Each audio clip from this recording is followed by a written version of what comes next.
What if I were to tell you that there's a hell in this world? What if I were to tell you that people willingly threw themselves into this hell? What if I were to tell you that people pay to make this hell an even bigger hell? That's right, you've guessed it. Today we're looking at FateGrand Order, a game that is so unapologetically carried by its IP that when the Lightworks, the makers of FateGrand Order, attempted to make another gacha game, it flopped so hard it closed 7 months after its release.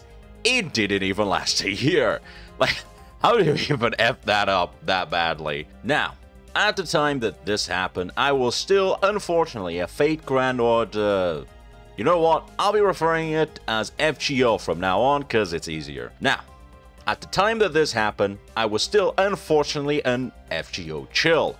I truly believe that FGO was one of the best gachas out there. I mean, it must be since it's been at the top for so very long. So I didn't really understand how the makers of FGO flopped so hard on their new game. I mean, it should have been simple.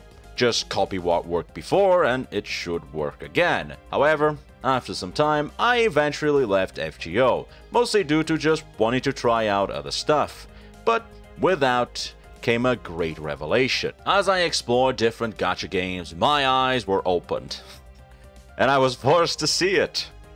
FGO just sucks. Now, calm down, calm down. Let me clarify some things first. FGO is an old game. It was released way back in 2015, a time where 99% of gacha games were pretty basic. Most other old popular gacha games of today, like Epic 7, Arknights, Azulane, and etc., wouldn't come out until after a few years from FGO. So for its time, FGO was surprisingly refreshing, bring out decent 2D graphics and decent gameplay, and with an amazing IP attached to it. However, time was not generous to FGO. While I do think that FGO has certainly been able to keep up decently well in terms of graphics and gameplay, where FGO really suffered was in its gacha.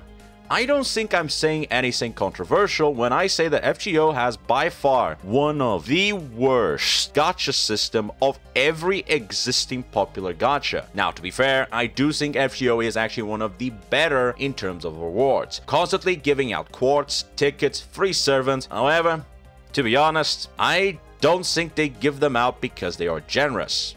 Instead, I think they give them out because they have to. They are so self-aware that their gacha system is so garbage that if they don't give currency to their player base at a regular rate, their player base is just going to leave. Until very recently, FGO didn't even have a pity system, something which most other gacha games have been implementing for quite a few years now. But wait, they added a new pity system now, so surely it must be good now, right? Do you know how much you need to roll to reach that pity system?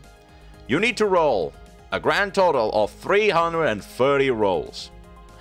Do you know how much it would cost someone to do that many rolls? Over $500. Their pity system only triggers if you've spent over $500 worth of quartz without you getting the character, which, to be fair, most people will not reach that threshold. Most people will get the character they want before they get to that ridiculous number, but not all of them, and that's the scary part. But wait, it gets worse, because Lord forbid you want more copies of the rate up character, because tough luck, pity system only triggers once per banner. Why? How? I don't know. Actually, I lied. There was a pity system before. In fact, it's still there. Let's say you really want a specific 5-star character, but for some reason, the gacha gods aren't on your side. Well, there's this little shop called Special Summon that allows you to get the servant you want for the cheap price of 10 disky thingies. But Georgie, how do you get these disky thingies? Well, I'm glad you asked, because they are the easiest things to get in the game. All you have to do is gacha, you see. And if you get a 5-star character that you've already gotten 5 copies of previously, you get the disc thingy. Yes, the other pity system of FGO is for you to get 10 copies of 5-star characters that you already maxed out, and you can't even trade them for the servant you want. Oh no, you can only trade for the servants available at the time. Meaning, if the banner you wanted already left, you can't get the characters from that banner unless they rerun it. This isn't pity. This is a spit in the face. But alas, Georgie, why are you even making this video? You haven't made a FGO video in ages, and you don't even play the game. So why are you hating on FGO so much? Yeah, about that. So a few days ago, I thought it would be funny to just hop into the game, stream a little bit about it, check it out, do some rolls, just goof around overall, roll for the best doggo, max her out before I ultimately uninstall and move on to the next game. And then someone reminded me that doing the story would give me more quartz easily, and so I, wanting to roll, went to the story, which happened to be the Olympus Lost Spell arc, and I fell straight for hell's bait. It was then that I remembered what made FGO not only work, but what really pushes FGO to keep its head high in the gacha scene. Its story is very good. Don't get me wrong, FGO does suffer from its storytelling sometimes. I mean, it's only expected. Since they have different writers for each of their stories, it's a bit of a hit and miss. And sometimes their misses are straight out cancer. But when it hits,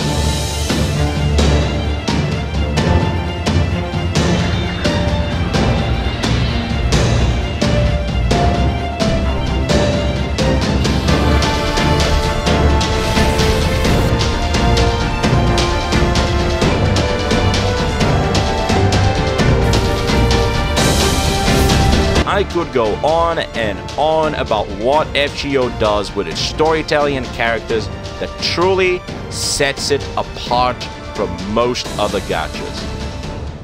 But I think I'll leave that for another time. Instead, all I'll say is, God damn it, I wish I hadn't opened this game, and I can't wait until I get to Avalon Lost Belt.